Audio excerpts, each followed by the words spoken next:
देणार आहे. हवामानात काही बदल या ठिकाणी अपेक्षित आहेत. आपण केवळ 48 तासाचा अंदाज घेतोय. आपण ज्या ठिकाणी ज्या शेतकऱ्यांना 10 दिवसाचा अंदाज किंवा दीर्घ अंदाज हवा आहे, त्यांनी आपल्या पेड ग्रुपला जॉईन व्हावं. पेड ग्रुपला जॉईन होण्याकरता माझ्या व्हॉट्सअप नंबरला आपल्याला हाय म्हणून मला पेड ग्रुप जॉईन करायचं आहे असं लिहिलं तर मी त्या ठिकाणी काही नियमावली देईल आणि आपल्याला त्या नियमावलीमध्ये किती अमाऊंट भरायची ते कळते आणि नंतर आपण जर आपली अपेक्षा असेल, गरज असेल तरच आपण तो ग्रुप जॉईन करा. अन्यथा आपल्याला ग्रुप जॉईन करायची गरज नाही. आपल्या जर 48 तासाच्या अंदाजावर भागत असेल तर आपल्याला काही अडचण येणार नाही. आपण बघतो की समोरील उपग्रही छायाचित्रामध्ये आता WD पाठी WD येण्याचं सत्र चालू आहे. बंगालच्या उपसागरात थोड्या हालचाली आहेत. अंदमान निकोबार बेटांच्या दरम्यान मेघगर्जनेसह पावसाचं वातावरण तयार होत आहे.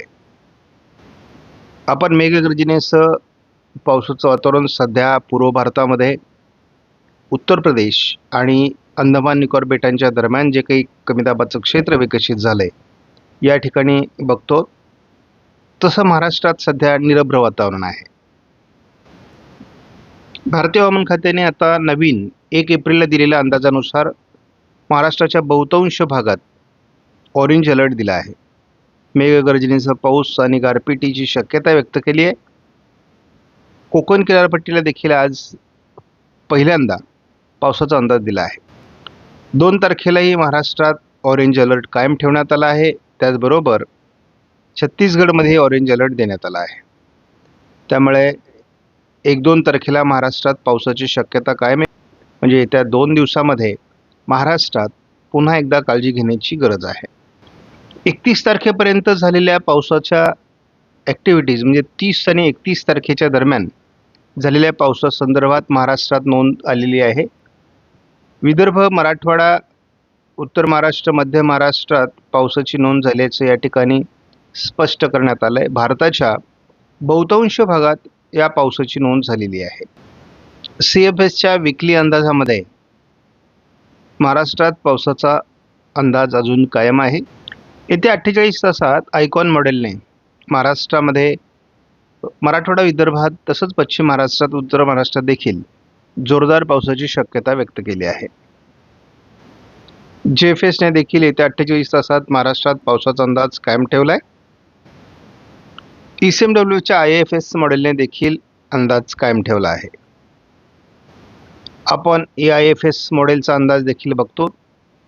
पश्चिम महाराष्ट्र, मध्य महाराष्ट्र, उत्तर महाराष्ट्र, मराठवाडा सर्वच विभागात प्रभाव आहे. फक्त गडचिरोली जिल्ह्यात किंवा पूर्व भारतात थोडा प्रभाव कमी राहील आणि कोकणाच्या उत्तर भागातही पावसाचा प्रभाव कमी राहण्याची शक्यता आहे.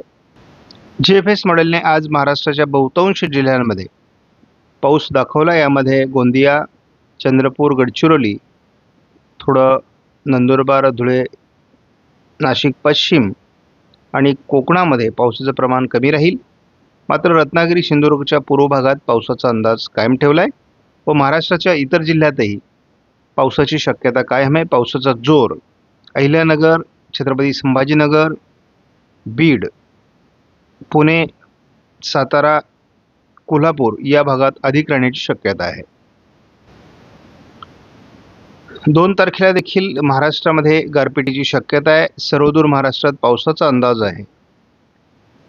पूर्व विदर्भातील काही जिल्हे आणि कोकण या विभागात पावसाची शक्यता नाही. हा पाऊस कधीही सर्वदूर पडत नाही, तर तो विखुरलेल्या स्वरूपात असतो. परंतु काही विभागात म्हणजे उदाहरणार्थ जालना, छत्रपती संभाजीनगर, अहिल्यानगर, बीड, परभणी, नांदेड, वाशिम, हिंगोली, पुणे आणि सातारा जिल्ह्यात, कोल्हापूर जिल्ह्यामध्ये पावसाचं प्रमाण अधिक राहण्याची शक्यता आहे.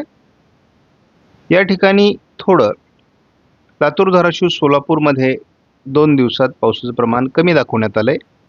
तरी देखील उत्तरेकडून पावसाची शक्यता आहे. हा JFS मॉडेलचा अंदाज आहे. आपण जेव्हा हाच अंदाज ECMW मॉडेलनुसार बघतो तेव्हा केवळ पूर्व विदर्भातील 5-6 जिल्ह्यांमध्ये पाऊस कमी होण्याची शक्यता आहे. यामध्ये वर्धा, नागपूर, भंडारा, गोंदिया, चंद्रपूर, गडचिरोलीचा समावेश आहे. त्यानंतर नाशिक पश्चिम आणि उत्तरेकडील किंवा बहुतांश कोकणातील जिल्ह्यातही पावसाचं प्रमाण कमी राहण्याची शक्यता आहे.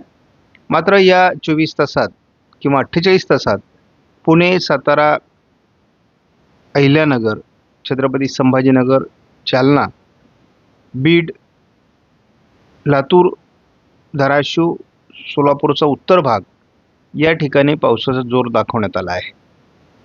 त्यामध्ये परभणी, नांदेड, वाशिम, हिंगोली, अकोला, बुलढाण्याचाही समावेश आहे. 48 तासासाठी देण्यात आलेल्या पावसाचा अंदाज आयकॉन मॉडेलचा सध्या अतिशय प्रभावी ठरतोय असं आपलं निरीक्षण आहे. आणि यामध्ये आपल्याला आज अतिशय जोरदार पाऊस, गारपिटीसह, मेघगर्जनेसह पाऊस हा होताना दिसतोय. तो जवळपास यवतमाळ, नांदेड, वाशिम, हिंगोली, अगदी वर्धा, नागपूरपर्यंत, त्यानंतर अकोला, अमरावती, बुलढाणा, छत्रपती संभाजीनगर, जालना, बीड, परभणी, नांदेड, लातूर, धाराशिव, सोलापूर उत्तर, अहिल्यानगर, छत्रपती संभाजीनगर, पुणे, सातारा पूर्व, सांगली आणि काही प्रमाणात कोल्हापूर भागातही पावसाचा प्रभाव राहणार आहे.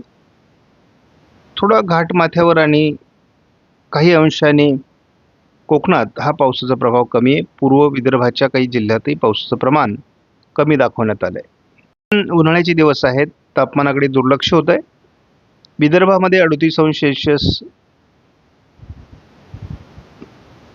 विदर्भामध्ये 38°C कमाल, तर कोकणामध्ये 30°C किमान तापमान आहे. दोन्ही समुद्रात उच्च दाबाची स्थिती आहे, त्यामुळे अँटी सर्क्युलेशन्स तयार झालेले आहेत. बाष्प भारताच्या भूभागावर येण्यासाठी मदत होते आणि उत्तर भारतात WD पाठी WD येत असल्यामुळे भारतावर बाष्प येत असून मान्सून पूर्व पावसासाठी, प्री मान्सूनसाठी किंवा अवकाळी पावसासाठी अनुकूल वातावरण तयार होत आहे. उत्तर मराठवाडा, उत्तर महाराष्ट्रामध्ये देखील पावसाचा अंदाज कायम ठेवण्यात आला आहे. यामध्ये मेघगर्जना, गारपीट असणार आहे. पुणे पूर्व, सातारा पूर्व, अहिल्यानगर, छत्रपती संभाजीनगर, जालनामध्ये देखील पावसाचा अंदाज आहे. नांदेड, नागपूर, भंडारा, गोंदिया, चंद्रपूर, गडचिरोलीमध्ये आयकॉन मॉडेलने पावसाचा अंदाज कायम ठेवला आहे. थोडं लातूर, बीड, अहिल्यानगर पूर्व, अगदी मालेगावपर्यंत पावसाचा अंदाज आज कायम आहे. पावसाचा रात्रपाळी आज असण्याची शक्यता आहे. त्यामुळे जळगाव आणि अगदी बुलढाणा, अकोला, छत्रपती संभाजीनगर, जालना, वाशिम, हिंगोली, नांदेड, लातूर, अहिल्यानगर, त्यानंतर सातारा पूर्व भागात आज रात्री देखील पावसाचा अंदाज आहे. थोडं दक्षिणी जिल्ह्यातील उत्तरी भागात देखील पावसाचा अंदाज आहे. आपण बघतो की आजच्या तुलनेत उद्या महाराष्ट्राच्या बहुतांश जिल्ह्यात, म्हणजे अगदी कोल्हापूरपासून पुण्यापर्यंत आणि इकडे छत्रपती संभाजीनगर, जळगावपर्यंत, अकोला, अमरावती या सर्व